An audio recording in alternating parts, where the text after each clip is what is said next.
তখন ঠাকুর বললেন, এই গেরি মাটিতে ছোপানো কাপড় আমি তুলে দিয়েছিলুম গিরিশকে, গিরিশচন্দ্র ঘোষা। সে বেটা মধু মাতাল, বেশ্যার বকাটেদের নিয়ে থিয়েটার করে বেড়ায়। ঘোরতর সংসারী। ওই গেরুয়া কাপড় আর রুদ্রাক্ষের মালা নিয়েও সে কিন্তু সংসারে থেকেছে, থিয়েটার করেছে। সব ত্যাগ করে সন্ন্যাস নিয়ে লরেনদের দলে ভিড়ে যায়নি। ঠিকই ঠাকুর, কিন্তু গিরিশচন্দ্র তো আমার মতো সারাক্ষণ গেরুয়া কাপড় পরে থাকেনি। তো তো দেখছি এই গেরুয়া কাপড় নিয়ে বড় জ্বালা। ছাড়তেও পারবিনি, অঙ্গে রাখতেও পারবিনি। টানা পড়ে নে জেরবার হয়ে যে কাজে জগতে এলি, সেই কাজটি তো মাটি হতে বসেছে না। তোকে আর অমন গেরুয়া অঙ্গে রাখতে হবে না। দে দে আমাকে দে। তুমি এই কাপড় নিয়ে নেবে ঠাকুর? হ্যাঁ, আমি তোকে গেরুয়া পরতে বলেছিল, আর সেই আমি বলছি এই গেরুয়া কাপড় আমায় ফেরত দে। না ঠাকুর, তুমি আমাকে এত বড় শাস্তি দিও না। এই যে আমার বড় প্রিয় রাম ঠাকুর, আমার বড় আদরের। ওকে, আমি তোকে কাপড় দিয়েছিলাম, আমার ফেরত চাই। দে দে কাপড়খানা দে দেখি, দে দে দে। ঠাকুর, ওরে উপনিষদে কয়েছে তপস্য বাপু লিঙ্গ, মানে তপস্যের সময় অঙ্গে চিহ্ন ধারণ করতে হয়। এখন কেউ তালি করাইছে তোর তপস্যা, তোকে যে এবার সেই সাধন চিহ্ন ধারণ করতে হবে। অন্নদা, সন্ন্যাসীর সাজ ছেড়ে এবারে সংসারের সাজ পর।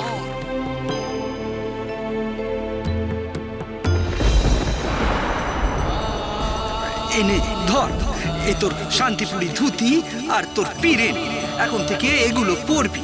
আর ওই তোর গেরুয়া চাদর কাপড় আমার হাতে তুলে দে। আবার সময় হলে আমি আবার তোকে ফেরত দিয়ে যাব। 2 বছর যেতে দে। দে দে, আর দেরি করিস নে, আমারে ফিরতে হবে।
ঠিকই বলেছেন। ঘরের ছেলে ঘরে ফেরা ছাড়া আর গতি কি বলুন?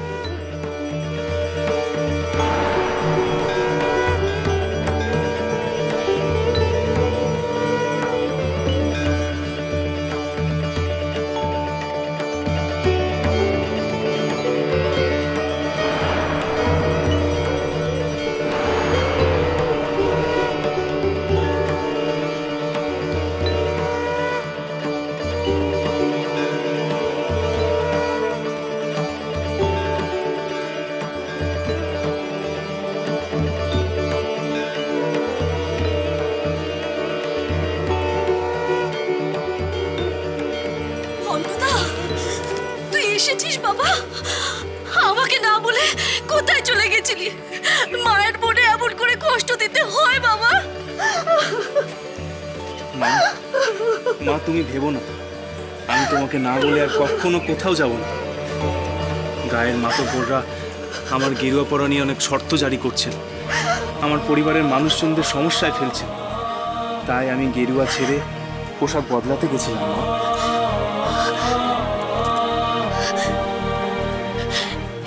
সুন্দর লাগছে তোকে, সোনার চাঁদ আমার। আমি আর তোকে ওই কাল পোশাকে দেখতে চাই না বাবা। বেশ তো, আমি এখন থেকে এই পোশাকই পরবো মা।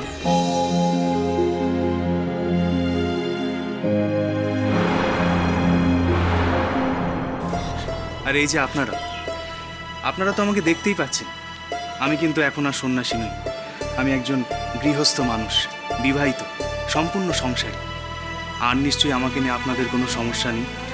আর নিশ্চয়ই আমার জন্য আমার স্ত্রীকে গেরুয়া পরতে হবে না। আপনারা সকাল সকাল অনেক কাজ ফেলে এসেছেন, আপনারা এখন আসুন। আপনারাও সংসারে কাজ করুন আর আমাদেরকেও করতে দিন। হ্যাঁ, এই চলো হে চক্রবর্তী, অনেক কাজ বাকি আছে, অনেক কাজ বাকি আছে। এসো এসো, চলো। ঠাকুরপো, তুমি সোজা কথা সোজাভাবে বলতে পারো না। তুমি তো মণি বউকে বলে যেতে পারতে যে তুমি গেরুয়া ত্যাগ করতে যাচ্ছ, তাহলে তো আমাদের সবার এত ভাবনা হতো না। তুমি বলে গেছো তুমি সাধনা করতে যাচ্ছ, রাত ভোর আমরা চোখের পাতা এক করিনি, দুশ্চিন্তায় মেয়েটা সারা হচ্ছে, আর তোমার সাধনা তো সে বাধা দিতে পারছে না। এ তোমার কেমন ব্যবহার ঠাকুরপো? তুই কোথায় গিয়েছিলি অন্নদা? আর এই পোশাক কোথা থেকে পেলি?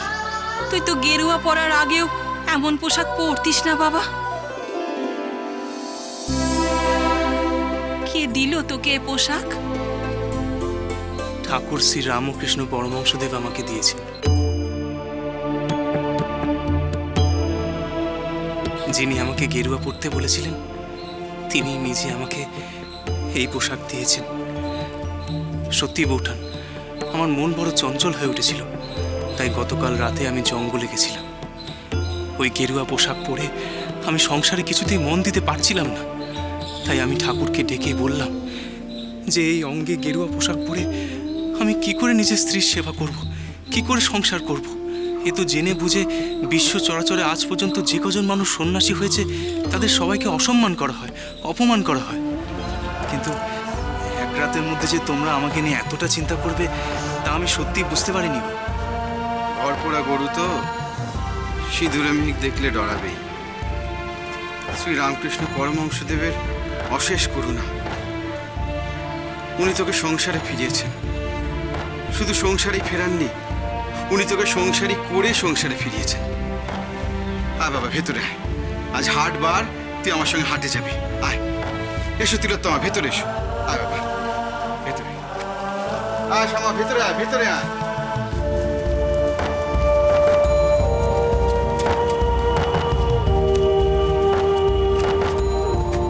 তুমি তো ভালোই রঙ্গ জানো গো মণিবু। রাগ করছিলাম তুমি রং ঢং কিছু জানো না বলে। আমি তোমাকে মোহিনী কি সাজাবো গো? তুমি তো নিজেই মায়াবিনী। স্বামীর ওপর এমন মায়া করলে যে সে একেবারে গেরুয়া ছেড়ে শান্তিপুরি ধুতি আর ফুল বাবু সেজে ঘরে ঢুকলো। ধন্যি তোমার ক্ষমতা।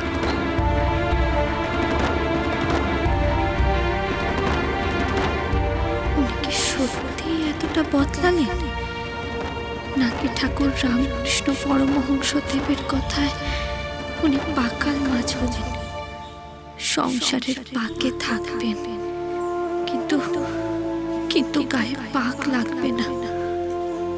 এ কি সত্যি ওনার সত্যিকারের সংসারী বেশ, নাকি ছদ্মবেশ? আদিশক্তি আদ্যাপি সোম থেকে শনি সন্ধ্যে ৭টায় আকাশ আট ও প্ল্যাটফর্ম 8-এ।